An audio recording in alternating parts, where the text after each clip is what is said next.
ราบสบายดีเมื่อสุขูสุคนก็สู่สองเตื้อยสำหรับตอนเช้ามื้อนี้คอยกับเบายับกับข้าวป้าก็คือเบายับพาคอยไปข้าวปลาทางปลาเฮ็ดให้ก็คือมื้อนี้เป็นมือทำอิฐเพราะว่าในหมู่บ้านเฮานี่เขาทางให้แล้วแต่ครอบครัวเฮานี่ยังมาทันทางให้เพราะว่าพื้นที่ที่เฮาจะทางกับเฮายังมาทันได้บอนที่เฮาพากันไปทางอันนี้ก็มันเฮวซันแต่ว่าเฮ็ดยังมาได้เพราะว่า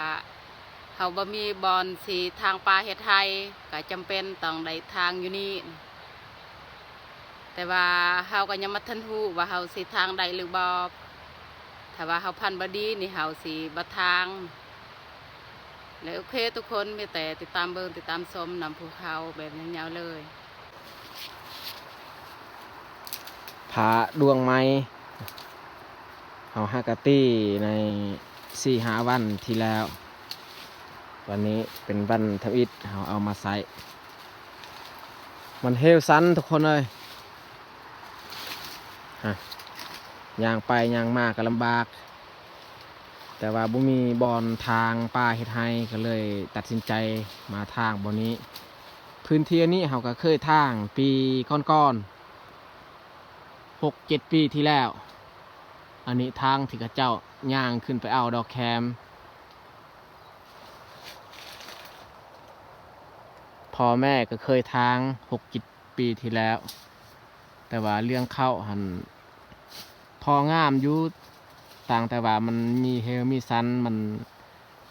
อันนั้นหินอีกต้นห่างๆ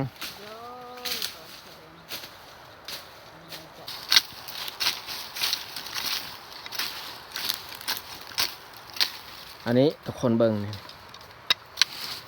มันเป็นหินผลานหิน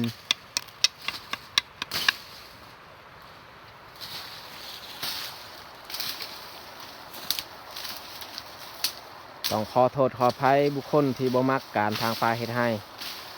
แต่พวกเขาก็เลือกบ่ได้อันนี้เป็นอาชีพชาวไร่เฮานี่แหละแต่ละครอบครัวในบ้านเฮาพากันเฮ็ดแบบนี้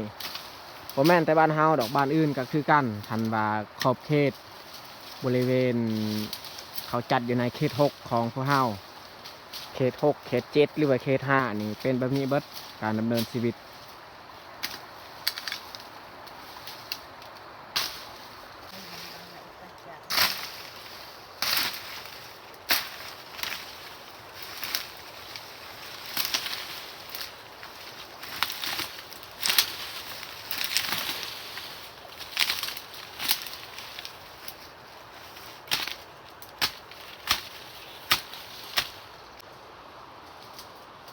เฮาทางมือทำอิฐนี่เฮาทางน้อยนึงเฮาจะบ่ได้ทางหลายบอนที่คอยไม้ไว้ในคลิปก่อนๆเรียกว่าเดือนก่อน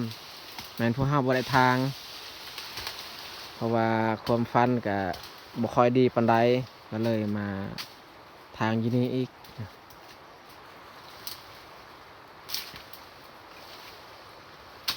ปลาที่เขตคอยได้ไปไม้ไว้ในเดือนก่อนนี่แม่นเฮาบ่เคยทางเนาะผ่านมาบ่เคยทางจักเทื่อเลยแต่ว่าป้าบริเวณนี้นี่เฮาเคยทางแล้วครอบครัวของพวกเฮาเคยทาง2 ครั้งแล้วปีนี้อีกกลับมาทางใหม่มันเฮวซันยากสุดในช่วงเวลาเฮาซักข้าวหั่นยากตอนนี้แค่แน่ยังมีต้นไม้ต้นนี้ยังเฮาได้จับเพราะว่าอยู่ลุ่มแม่นห้วยเลยนะ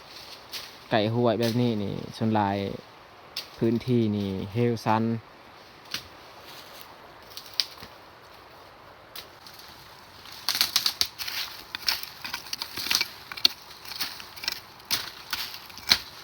เอาสีดังไฟอยู่นี่เลยทางให้วันทำอิฐต้องดังไฟเพื่อให้อันนั้นพื้นที่ที่เขาทางอันนี้มันอยู่เย็นเป็นสุขเคินว่า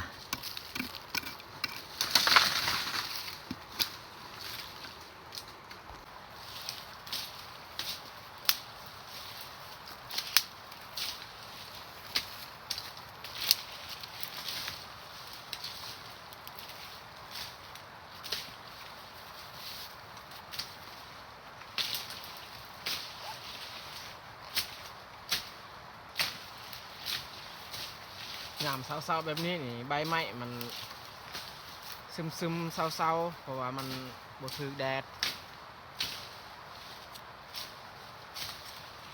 เอ้า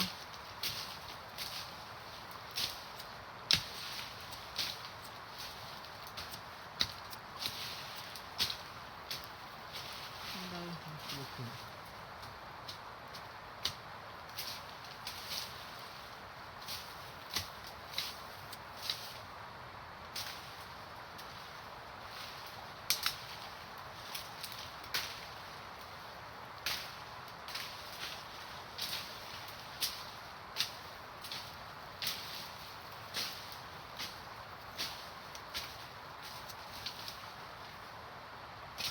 ตอนมันถึกแดดนี่มันไม่ง่ายอยู่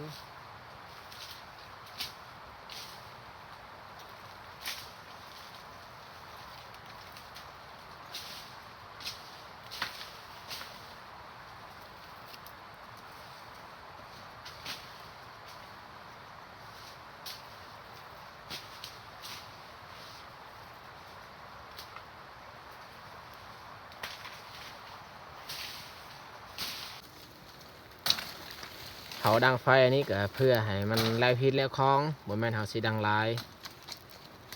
ความหมายก็คือเขาบอกวังกี้นี่แหละ ประกาศป้าเจียนก็ตะยักเปิดตำหนักไตร การจูดไฟนี้นี่แมน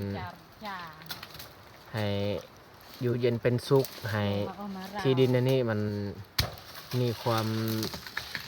สุขเนาะมันบ่มีความดิบแล้วเจ้าปลาเจ้าเขาก็เฮ็ดให้ยังก็ได้รับผลหลังจากเขาจูดไฟแล้วนี่เขาจะบ่ทางต่อเนาะเขาพักซะนี้แหละนี่บริเวณหาทางวันทำอิฐทางไว้ซำนี้แหละ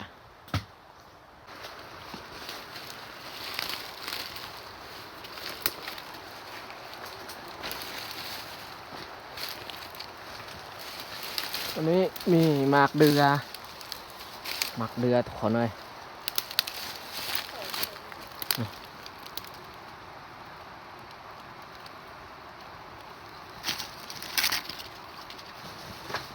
กินได้อยู่บ่หมากเดือสีเขียวแบบนี้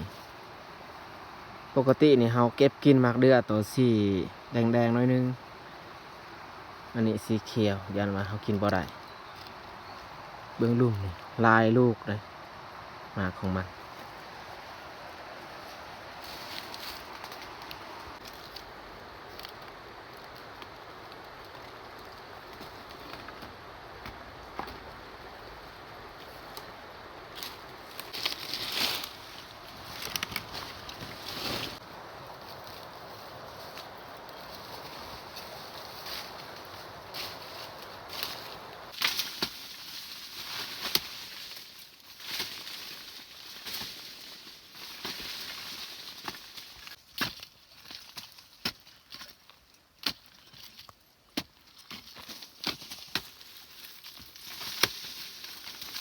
เขามาแต่ทางให้นี่พากันไปคูดหูโอน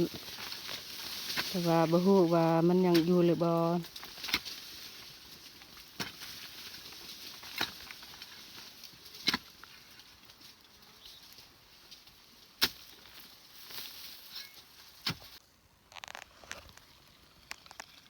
อันนี้บอนที่มันอยู่แต่ว่าโตมันบ่เห็นบ่ฮู้ว่ามันอยู่ในหรือบ่ยันว่ามันออกไปแล้วนี่อยู่ถึงก็มา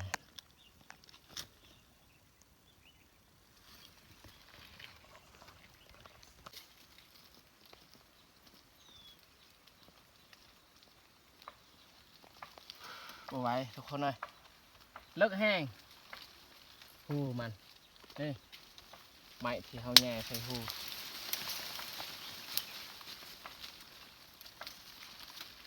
อดกินแล้วเนี่ยวนี่มันเลิกโทษอีกอย่างก็ดินมันแข็งคันช่วงหน้าฝนนี่คะแนนเขาขุดอันนี้ช่วงหน้าแรงดินแข็งปล่อยให้มันอยู่ซะเขาขุดมาแต่เบื้องนั้นนี่หอดอยู่นี่จุด ที่มันอยู่อันนี้ก็ต้นแคมอันนั้นก็ต้นแคม